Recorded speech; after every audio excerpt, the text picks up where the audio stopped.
Have you ever looked around your home and felt a quiet kind of heaviness? Not the chaos of cluttered rooms or towering piles, but something softer, almost invisible, like the weight of a receipt you never needed, or an empty bottle still standing where it used to matter. This morning I made tea as usual.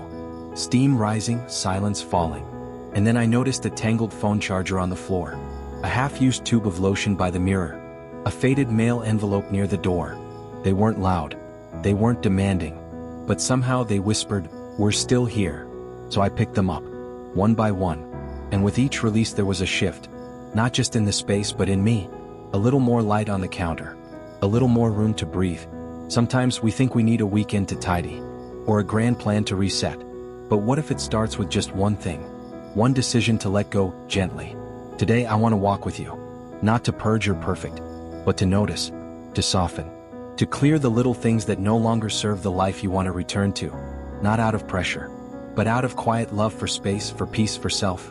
1. Old and empty toiletries. I once stood in front of my bathroom shelf, not intending to clean, just brushing my teeth, like any other morning. But my eyes lingered on the quiet crowd of bottles.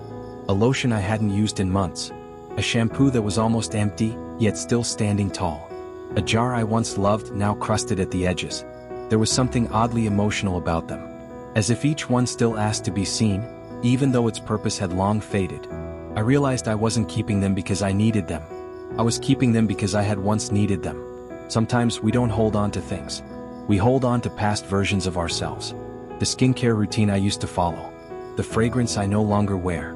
The product I once thought would fix something about me. They weren't just objects. They were memories in containers, some half-used, some completely empty, but still occupying space. So that day I let a few go. Not all. Just enough to see the difference. Enough to give a little room back to the shelf and to myself. Enough to make getting ready feel a little more intentional and a little less like sifting through history. What if you opened one drawer this week, not to judge, but to breathe? You don't need to discard everything. Just notice what no longer carries meaning. And maybe free a little space for who you are becoming. Sometimes, the lightest feeling is when you realize something no longer needs to stay. Later that day, as I emptied my wallet, a small folded receipt slipped out, faded, forgotten. 2. Receipts and tags. I don't even remember what I bought. But there it was, creased and yellowing, like a ghost of some ordinary day. A lunch? A book? A cab ride home? The number had faded. But strangely it still felt like it carried something. A trace of urgency. A flicker of decision. A moment now long gone. I used to keep receipts out of habit. Just in case, I told myself. And tags, those little papers dangling from new clothes, somehow felt too fresh to throw away immediately. So I let them sit. In drawers, in bags, between pages. Over time they became paper echoes. Reminders not of needs but of noise. And I began to wonder, why do I keep such small remnants of things already done? Maybe it's the fear of forgetting. Or the belief that every purchase must be justified. Or perhaps we keep too many receipts, not just of what we bought, but of what we think we owe. That day I recycled the receipt. And a few tags from shirts I'd already worn, washed, lived in. It didn't feel like decluttering. It felt like releasing myself from invisible accounting. What if you open one small pouch or pocket today, not to organize but just to let one thing go? Just one slip of paper. One quiet no longer.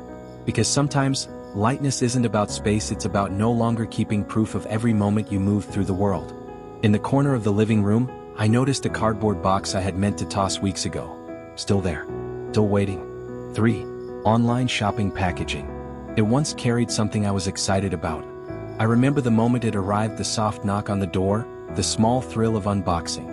Inside was a new item I thought might make life easier, prettier, better. But the item had already found its place. And the box was still here. I told myself I might use it again for storage, for sending something, for organizing. But days passed. Then weeks. And the box remained empty, upright, quietly taking up a corner it no longer belonged to. Beside it, a few layers of bubble wrap. A crumpled thank you note from the brand. A plastic sleeve still holding air. I looked at them and realized I wasn't keeping packaging. I was keeping the shadow of a moment. The excitement. The expectation. The story of what if. Sometimes we hold on to the wrapping because it reminds us of anticipation. But when we keep the shell long after the gift is gone, we carry the echo, not the essence. So I flattened the box. Let the wrap pop softly between my fingers. Recycled the note. The space looked the same. But inside me, something had exhaled. You don't have to clear an entire closet. Maybe just the last box that no longer holds anything worth protecting.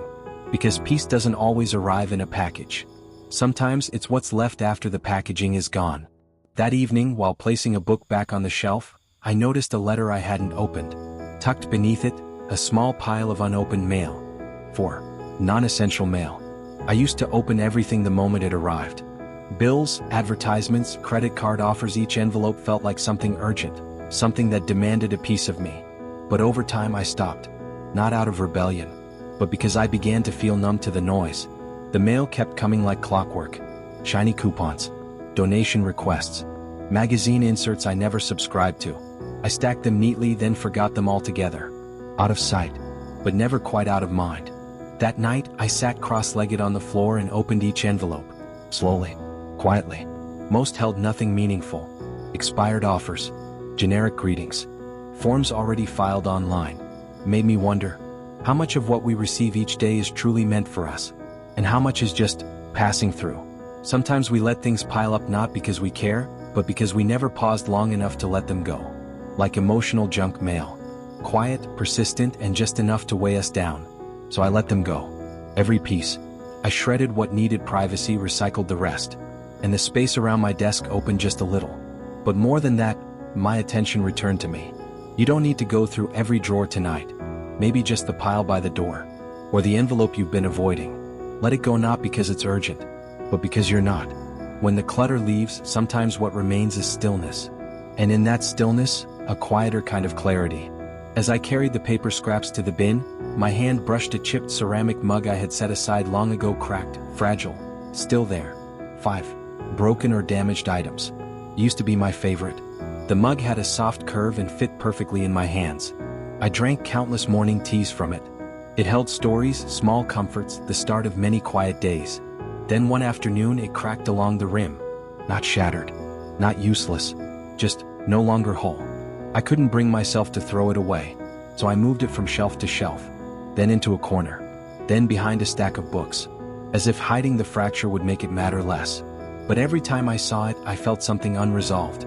Not grief, not guilt, just a quiet weight, a whisper that said, I am still here.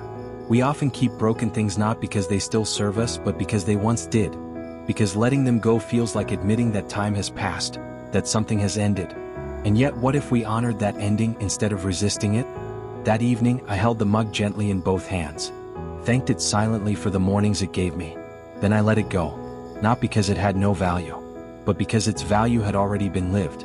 What if there's something in your home, small, damaged, quietly waiting to be released? You don't have to throw everything away. But maybe, just maybe, there's one item whose presence is now a pause in your peace. Sometimes healing isn't fixing what's broken. It's knowing when to stop holding it. Later that night, as I reached for a spice jar in the kitchen, I noticed a forgotten can tucked in the back of the cupboard, long past its date. 6. Out-of-date food in empty containers.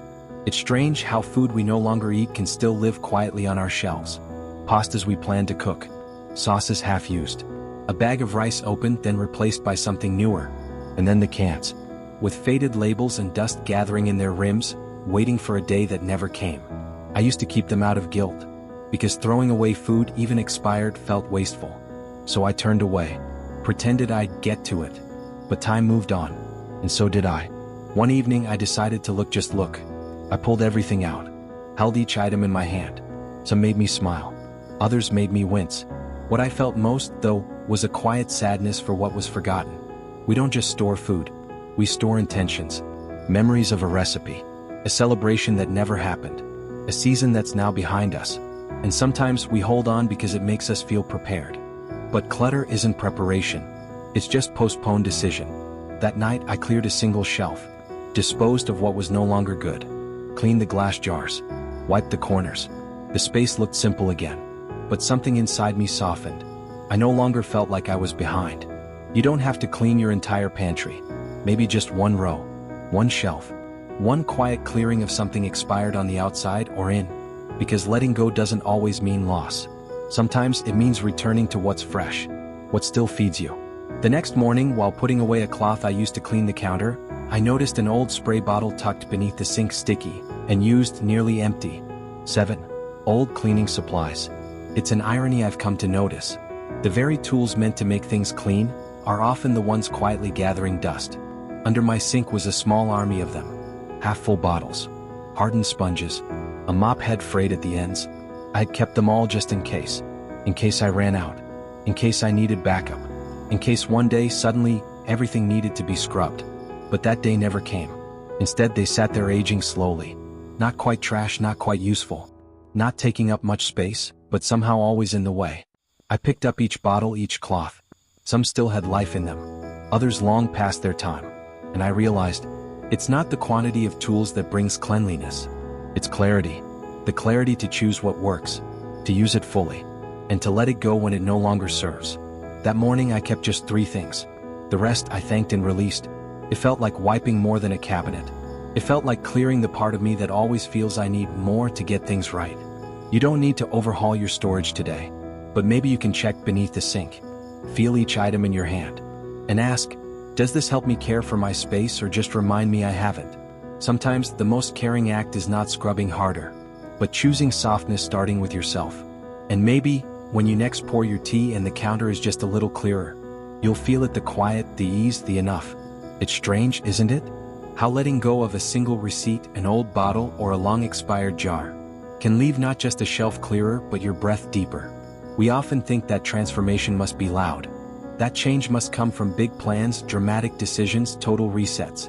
But maybe it begins quietly, in a drawer, corner, a forgotten cupboard.